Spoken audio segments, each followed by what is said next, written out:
The spaceship Elysium's Hope descended slowly onto the dusty surface of Zeta 7, a barren planet known for its endless red plains and toxic winds. Inside the vessel, a woman named Lila sat with her young son, Finn, clutching his hand tightly as they prepared to disembark. Her heart was heavy with exhaustion but also tinged with hope. Hope that this new world might finally offer them refuge after months of being rejected by countless alien civilizations.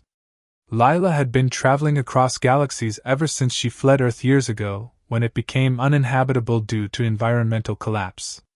She carried nothing more than a small bag filled with essentials and memories of a life now lost. Alongside her was Finn, who had never seen Earth or experienced what it meant to belong somewhere. For him, home was wherever his mother was, and lately, that had meant cramped spaceships and cold docking stations where no one wanted them. As the airlock hissed open, Lila stepped out first, shielding Finn from the harsh wind whipping around them. A group of towering, insect-like aliens called the Vorthons awaited their arrival. Their bodies shimmered under the dim sunlight, exoskeletons reflecting hues of green and gold.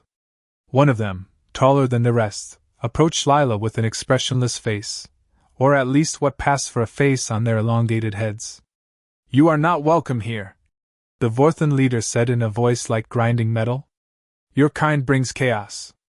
Lila swallowed hard, forcing herself to remain calm despite the sting of rejection.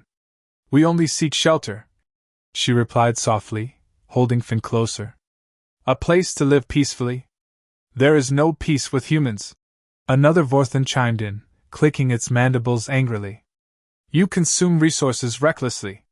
You destroy ecosystems. We will not make the same mistake others have." Finn looked up at his mother, confusion written all over his face. "Why don't they want us, Mom?" he whispered, tugging at her sleeve. Lila crouched down to meet his gaze, brushing stray strands of hair away from his forehead. "It's okay, sweetheart. They just don't understand us yet." But even as she spoke the words, doubt crept into her mind. How many times had she told herself this? How many planets had turned them away because of humanity's tarnished reputation? With a heavy sigh, the Vorthons motioned for them to return to their ship. Defeated, Lila led Finn back inside, the weight of failure pressing down on her shoulders. As the engines roared to life and the Elysium's Hope ascended once again, Finn pressed his face against the window, watching the red planet disappear below. "Will anyone ever let us stay?" he asked quietly, tears brimming in his eyes. Lila didn't answer immediately. Instead, she stared ahead at the vast emptiness of space, searching for some sign of hope amidst the stars. "I don't know, Finn," she admitted finally. "But we can't give up. Somewhere out there, someone has to believe in second chances." Little did she know, that second chance was closer than she thought, and it wouldn't come from an alien species at all. The Elysium's Hope drifted silently through the void, its engines humming softly as Lila sat in the cockpit, staring blankly at the navigation panel. The galaxy map flickered before her, dotted with countless stars and planets, each one a potential home but also a reminder of past failures. She felt like they were adrift on an endless sea, searching for land that might not exist. Finn had fallen asleep in the corner of the cabin, curled up under a thin blanket. His breathing was steady, but even in sleep, his small face carried traces of worry. Lila watched him for a moment, guilt gnawing at her heart. He deserved better than this life of constant uncertainty, rejection, and fear. Yet every time she tried to imagine a future where things were different, all she could see was another closed door, or worse, another hostile alien species dismissing them without a second thought. Her thoughts were interrupted by a faint beep from the console. At first, she ignored it, assuming it was just another system check running automatically. But then the sound grew louder, more insistent. Frowning, Lila leaned forward and tapped the screen. A message appeared, written in plain text. "Unidentified vessel detected. Please identify yourself." Lila froze. This wasn't unusual. Many ships and stations sent automated messages to passing vessels. What made her pause was the language, English.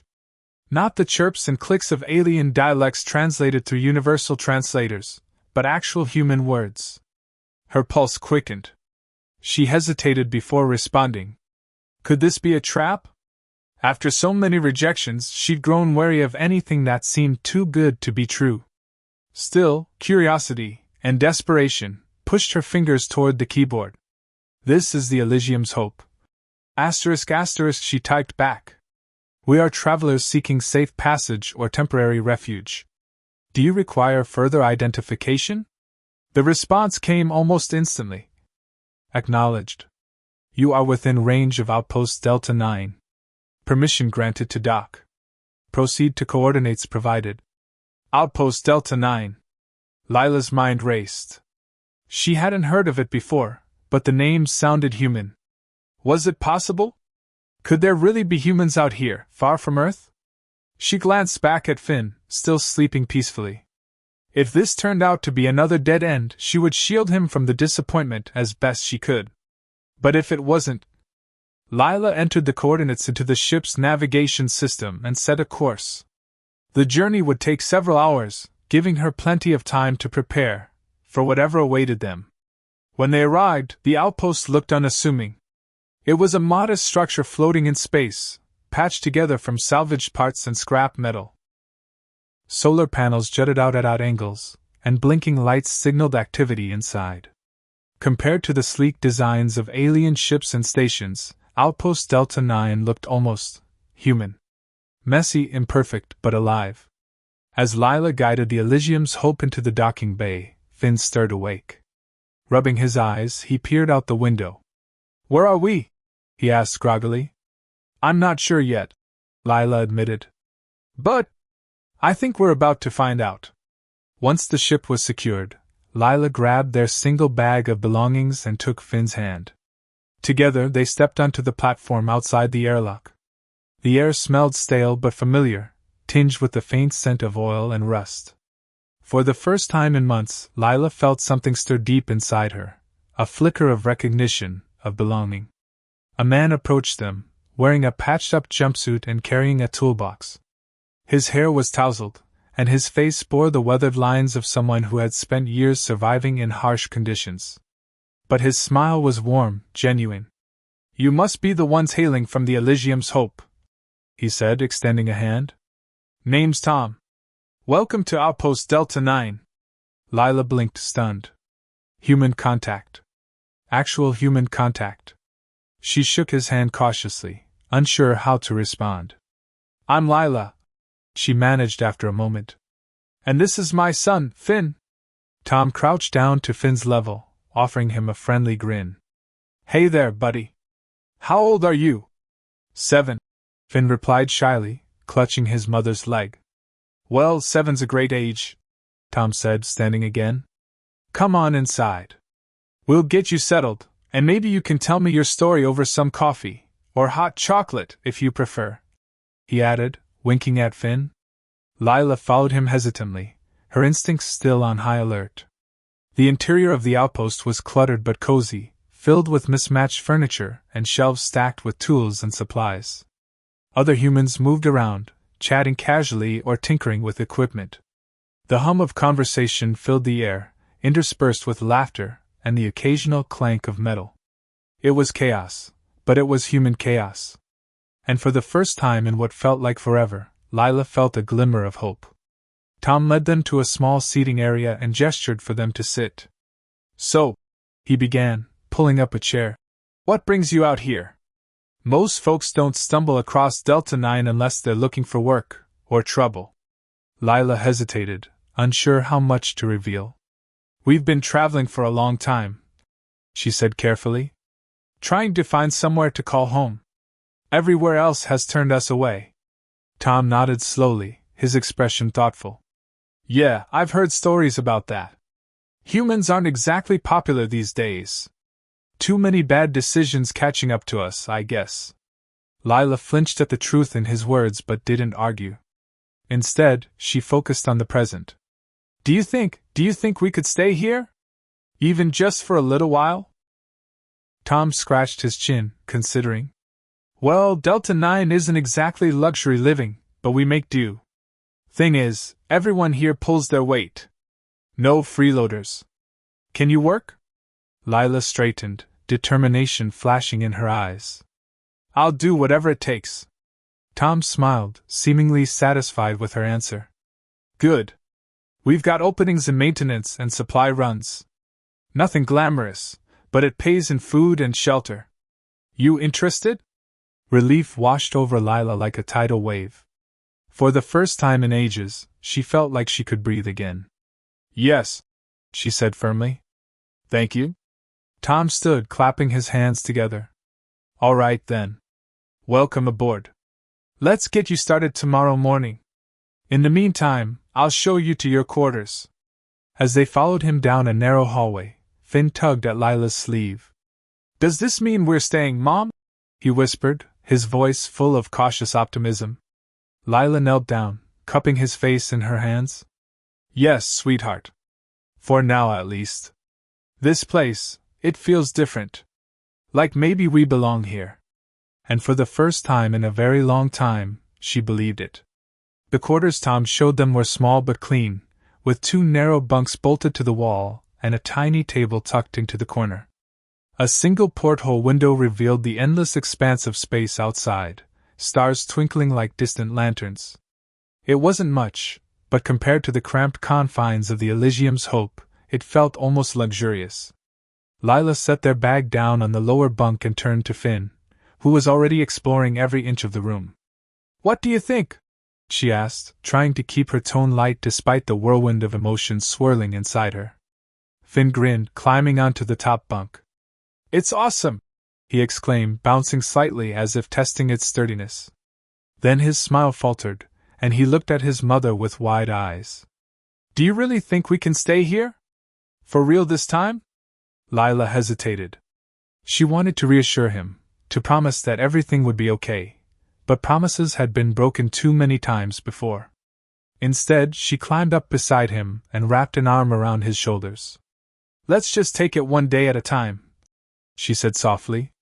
We'll work hard, follow the rules, and see where that takes us. Finn nodded, though there was still uncertainty in his gaze. Lila kissed the top of his head and ruffled his hair. Now get some rest. Tomorrow's going to be a big day. Morning came sooner than expected. The outpost buzzed with activity even before dawn, people moving supplies, repairing equipment, or preparing ships for departure. Lila woke early, leaving Finn asleep in their quarters while she reported to the maintenance bay, as instructed by Tom the night before. The bay was a chaotic mix of tools, wires, and machinery, all humming with life. A few others worked nearby, focused intently on their tasks. When Lila arrived, Tom greeted her with a clipboard in hand. Good morning, he said briskly. You ready to earn your keep? Lila nodded, determination etched across her face. Absolutely. Tom handed her the clipboard and pointed toward a section of exposed wiring along the wall. Start by fixing that panel. One of our guys fried it yesterday during a power surge. Shouldn't be too complicated if you've got any technical skills. Lila took the clipboard and examined the damaged panel. Back on Earth, she'd worked odd jobs to make ends meet, including stints at repair shops and factories. It wasn't glamorous, but it taught her how to troubleshoot problems quickly. With a deep breath, she grabbed a toolkit from a nearby shelf and got to work. Hours passed in a blur of soldering irons, circuit boards, and tangled wires. By mid-morning, she had successfully repaired the panel, restoring power to a portion of the outpost that had been offline. As she tested the connection, satisfaction bloomed within her. It felt good to contribute, to feel useful again. Tom appeared just as she finished, inspecting her work with a critical eye. After a moment, he gave a satisfied nod.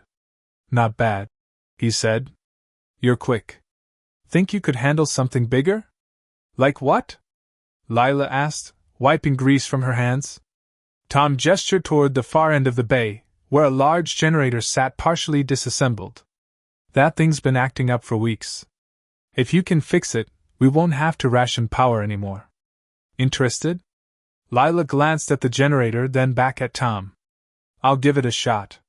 For the rest of the day, she poured herself into the task, studying manuals and consulting with other workers when she hit roadblocks. Slowly but surely, the pieces began to come together. By evening, the generator roared back to life, filling the outpost with steady electricity. Word spread quickly about Lila's success, earning her nods of approval from the other residents. Though most kept to themselves, busy with their own duties, a few stopped to thank her personally. One woman named Rachel, who ran the kitchen area, invited her to dinner that night. "You did us a solid today," Rachel said warmly, handing Lila a plate piled high with steaming food. "Figured you deserved a proper meal after all that work." Lila accepted the plate gratefully, sitting down at a long communal table. Finn joined her moments later, having spent the afternoon playing with some of the outpost's younger kids. He dug into his food enthusiastically, clearly enjoying the change of pace. As they ate, Lila listened to snippets of conversation around her. People talked about supply runs, upcoming repairs, and rumors of trade deals with nearby alien colonies. Despite the hardships, there was a sense of camaraderie here, a shared understanding that everyone was in this together. After dinner, Rachel pulled Lila aside. "Listen," she said quietly. "I know you're new here, so I want to give you a heads up. Delta 9 isn't perfect. We've got our share of issues, and not everyone plays nice. Just watch your back, okay?" Lila frowned, taken aback by the warning. "Issues? What kind of issues?" Rachel hesitated, glancing over her shoulder to ensure no one was listening. "There's a faction here, call themselves the Patriots. They don't trust outsiders, especially humans who come begging for help. So far, they haven't caused trouble, but they're always watching, waiting for someone to slip up." Lila felt a chill run down her spine. She hadn't anticipated hostility from her own species, not after finally finding refuge among humans. Still, she forced a smile and thanked Rachel for the advice. Back in their quarters that night, Lila lay awake, staring at the ceiling. For the first time since arriving, doubt crept back into her mind. Could they truly find peace here, or would history repeat itself? Beside her, Finn slept soundly, oblivious to her worries. Watching him, Lila resolved to stay vigilant, for his sake. No matter what challenges lay ahead, she wouldn't let anything, or anyone, take this chance away from them. The next few days passed in a blur of hard work and cautious optimism. Lila threw herself into her tasks, determined to prove her worth at Delta 9. Between fixing generators, patching faulty wiring, and helping load supplies onto outgoing ships, she quickly became an indispensable part of the outpost's operations. The other residents began to treat her with respect, even warmth, a stark contrast to the cold indifference, or outright hostility they had faced elsewhere. Finn, too, seemed to thrive in this new environment. He spent his days exploring the outpost, making friends with the children who lived there. For the first time in years, he laughed freely, his voice echoing through the narrow hallways as he played hide-and-seek or raced toy spaceships with the other kids. Watching him, Lila felt a weight lift from her shoulders, a small but precious reminder of why she kept fighting. But Rachel's warning lingered in the back of Lila's mind like a shadow. She couldn't shake the feeling that something, or someone, was watching them. Occasionally, she'd catch glimpses of unfamiliar faces lingering near their quarters or overhear hushed conversations that stopped abruptly when she entered a room. At first, she dismissed it as paranoia, a side effect of years spent on edge. But the signs grew harder to ignore. One evening, after a long day of repairs, Lila returned to their quarters to find Finn already asleep. Exhausted, she collapsed onto the lower bunk, intending to rest for just a moment before checking the generator logs. Before she could close her eyes, however, a soft knock sounded at the door. "Come in," she called, sitting up cautiously.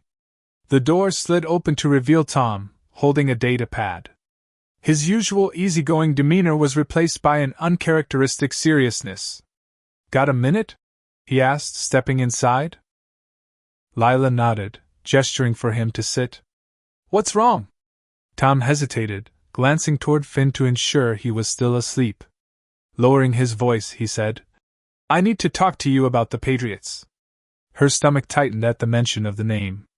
"Rachel warned me about them," she admitted. "Are they really a problem?" Tom sighed, rubbing the back of his neck. "They're not exactly dangerous, Not yet, anyway. But they're troublemakers. A group of humans who think we should cut ties with aliens completely and focus on rebuilding our own communities. They see outsiders like you as liabilities. Lila frowned. Liabilities? Why would they think that? They blame Earth's collapse, and humanity's bad reputation, on people like us, Tom explained. Survivors, refugees, anyone who doesn't fit their idea of pure humanity. To them, you're proof that humans can't be trusted. But I'm just trying to survive, Lila protested, frustration bubbling to the surface. How does that make me a threat? It doesn't matter what's true, Tom said grimly. All that matters is what they believe. And right now, they're starting to take notice of you. Why me? Lila asked, though she suspected the answer. You've made waves, Tom replied. Fixing the generator, earning everyone's trust, it's drawn attention. Some of the Patriots are saying you're getting too comfortable here, that you'll bring trouble down on all of us if we let you stay. Lila felt a pang of guilt. All she'd wanted was to contribute, to create a safe space for herself and Finn. Now, her efforts were being twisted into something sinister. What happens if they decide I'm not welcome? She asked quietly. Tom leaned forward, his expression grave. If it comes to that, I won't be able to protect you. The Patriots have influence here, and most folks won't risk crossing them. If they force you out. He didn't finish the sentence, but he didn't need to. Lila understood the implications. Being cast out of Delta 9 would leave them stranded again, adrift in a galaxy that didn't want them. Worse, the Patriots might not stop at exile. They could sabotage their ship, destroy their chances of survival altogether. For a moment, panic threatened to overwhelm her. Then she remembered Finn, sleeping peacefully just a few feet away. She couldn't afford to fall apart. Not now. What do I do? She asked, her voice steady despite the turmoil inside her. Tom thought for a moment, then stood. For now, keep your head down. Don't give them any reason to target you. In the meantime, I'll try to talk some sense into them. Maybe remind them that kicking out good workers isn't exactly smart business. Lila managed a weak smile. Thanks, Tom. I appreciate it. He nodded and left, leaving her alone with her thoughts. As the door closed behind him, Lila stared at the porthole window, watching the stars drift lazily past. For the first time since arriving at Delta 9, she felt truly trapped, not by physical walls, but by the invisible forces of fear and prejudice. She knew she couldn't rely solely on Tom's protection. If the Patriots decided to act against her, she needed a plan, a way to defend herself and Finn without escalating the situation further. But how? An idea began to form in her mind, vague and uncertain but worth considering. Delta 9 wasn't just a refuge. It was also a hub of trade and communication. Ships came and went regularly, carrying goods and information across the galaxy. Perhaps, among those ships, there might be allies willing to help if things turned sour. But reaching out blindly carried risks of its own. Trust was a luxury neither she nor Finn could afford to waste. As sleep finally claimed her, Lila resolved one thing: she wouldn't let fear dictate their future. No matter what challenges lay ahead, she would fight. For Finn, for their home, and for the fragile hope they had found in this unlikely corner of the universe. The days that followed were tense. Lila kept her head down, focusing on her work and avoiding unnecessary interactions with the other residents. She made a point of arriving early to her tasks and staying late, ensuring she was never idle enough to draw unwanted attention. Finn, sensing his mother's unease, became quieter, sticking close to her side whenever they were together. Despite her caution, Lila couldn't shake the feeling of eyes on her. Whether it was a fleeting glance in the hallway or the murmur of voices trailing off as she entered a room, the Patriots' presence loomed like a storm cloud waiting to break. Rachel occasionally checked in, offering updates about the group's activities. From what she could gather, their leader, a man named Carson, had been vocalizing his concerns about outsiders during meetings, rallying support for stricter rules regarding newcomers. They're testing the waters, Rachel confided one evening as they sat in the kitchen area after dinner. If enough people agree with Carson, they'll push for a vote to expel anyone who hasn't contributed enough within 30 days. Lila's heart sank. 30 days wasn't much time, especially since Finn didn't have a role yet. While she worked tirelessly, her son's contributions were limited to playing with the other children. To the Patriots, that likely wouldn't count as pulling their weight. What happens if the vote goes against us? Lila asked, trying to keep her voice steady. Rachel hesitated, her expression grim. It depends. If Carson gets his way, you'd be given 24 hours to leave. No exceptions. And if we refuse? Rachel met her gaze, her silence speaking volumes. Expulsion wasn't just a matter of packing up and leaving, it was a threat meant to enforce compliance. Those who resisted risked sabotage or worse. Lila nodded slowly, thanking Rachel before excusing herself. As she walked back to their quarters, her mind raced. She needed a plan, something concrete to protect herself and Finn if the worst happened. But every option seemed fraught with danger. Reaching out to alien traders carried its own risks, while attempting to flee without proper supplies would leave them vulnerable in deep space. When she reached their quarters, Finn was sitting cross-legged on his bunk, sketching pictures of spaceships in a worn notebook he'd found in the supply bay. Seeing him so absorbed in his art brought a pang of guilt. He deserved stability, not constant fear of being uprooted again. "Hey, sweetheart," she said softly, sitting beside him. "What are you drawing?" Finn held up the notebook proudly.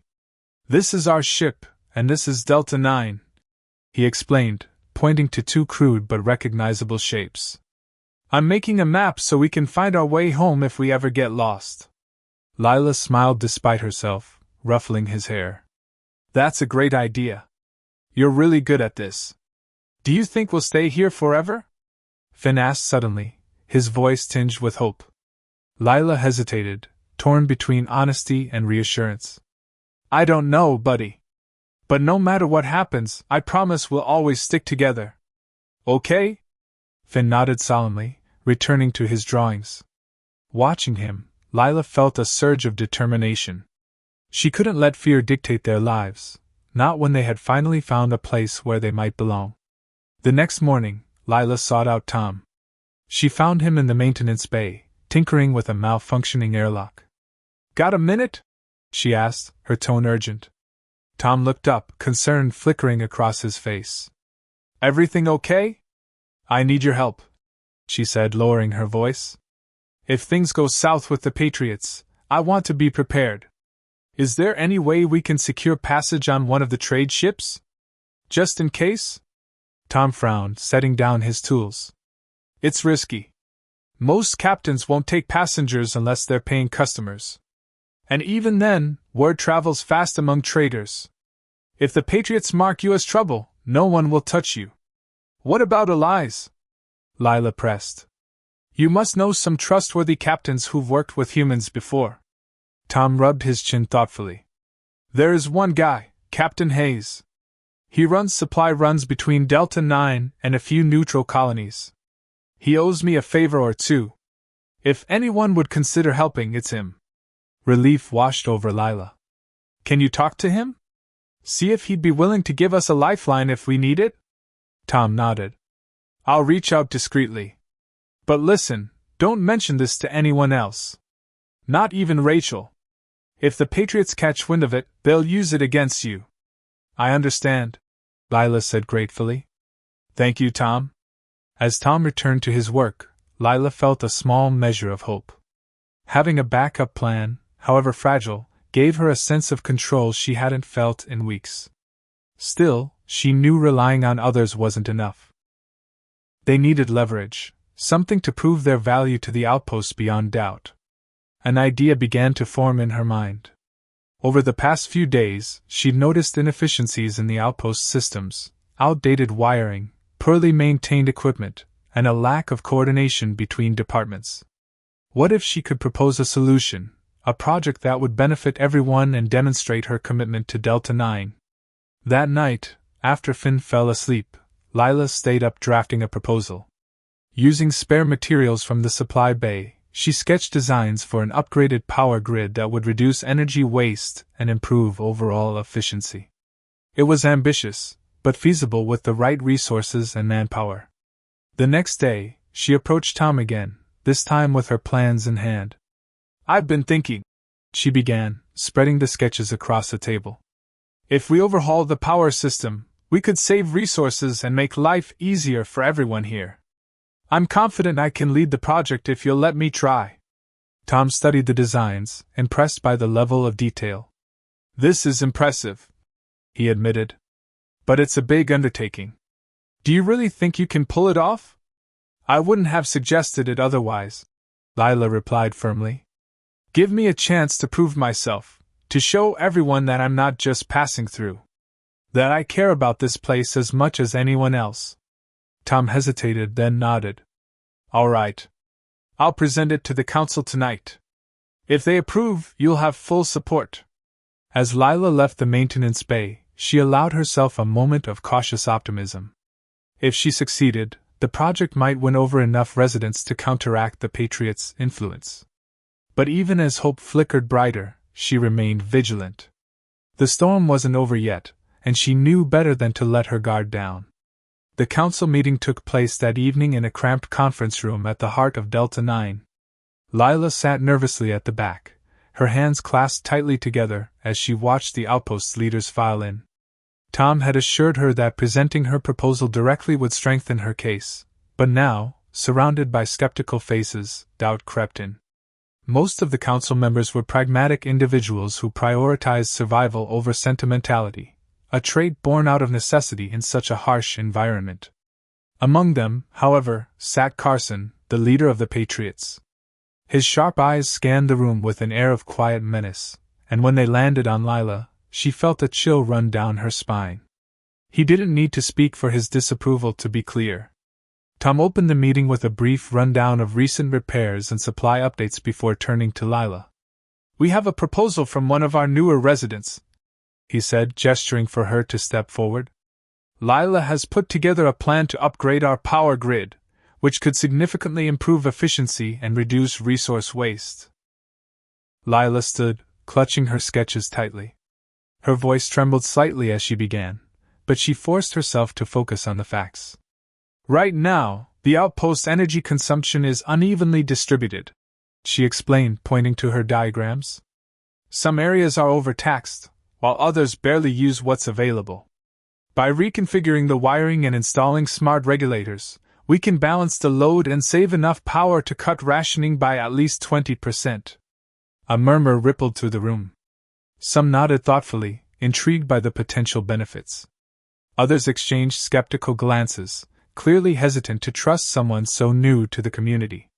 Carson remained silent, though his expression darkened with each passing moment. One council member leaned forward, addressing Lila directly. "How long would this project take? And how much would it cost us?" "I estimate 3 weeks if I'm given a small team to assist," Lila replied confidently. "As for materials, most of what we need is already here, salvaged parts and spare components. We'd only need to requisition a few items from the next incoming shipment." Another member raised a hand. "What about your experience? Have you done something like this before?" Lila hesitated briefly, then nodded. "I've worked on similar systems during my travels. Earth was falling apart when I left, and I learned to adapt to whatever resources were available. This isn't entirely different." Her answer seemed to satisfy some, but not all. Carson finally spoke up, his voice cutting through the discussion like a blade. "It sounds impressive, sure," he said, his tone dripping with sarcasm. "But why should we trust her? She just got here. For all we know, this could be some ploy to ingratiate herself further, to make us dependent on her so she can stay longer." The room fell silent. Lila felt heat rise to her cheeks, but she refused to look away. Instead, she met Carson's gaze head-on. "If you don't trust me, assign someone to oversee every step," she countered evenly. "Let them verify my work. All I want is a chance to prove that I'm committed to helping this outpost thrive, not just surviving off its resources." Carson smirked, unimpressed. Commitment doesn't erase risk. Outsiders bring trouble, plain and simple. Why gamble with our safety for the sake of one person? Before Lila could respond, another voice spoke up, one she hadn't expected. Rachel stood from her seat, her arms crossed firmly. With respect, Carson, you're being short-sighted. This isn't about loyalty, it's about results. If Lila's plan works, it'll benefit everyone. Are you really willing to turn down progress because of your prejudices? Murmurs of agreement rippled through the room. Even those who had initially sided with Carson seemed to waver under Rachel's pointed question. The tension thickened as the council debated, weighing the pros and cons of Lila's proposal. Finally, after what felt like hours, Tom called for a vote. One by one, the council members cast their ballots. When the tally was announced, Lila's heart leapt. The proposal had passed by a narrow margin. Carson scowled, rising from his seat. Don't think this changes anything, he warned, glaring at Lila before storming out of the room. His departure left an uneasy silence in his wake. Over the next few days, Lila threw herself into the project with renewed determination. A small team of volunteers joined her, including Rachel and a few others who believed in her vision. Together, they dismantled old panels, rerouted wiring, and installed the new regulators. Progress was slow but steady, and word of their efforts spread throughout the outpost.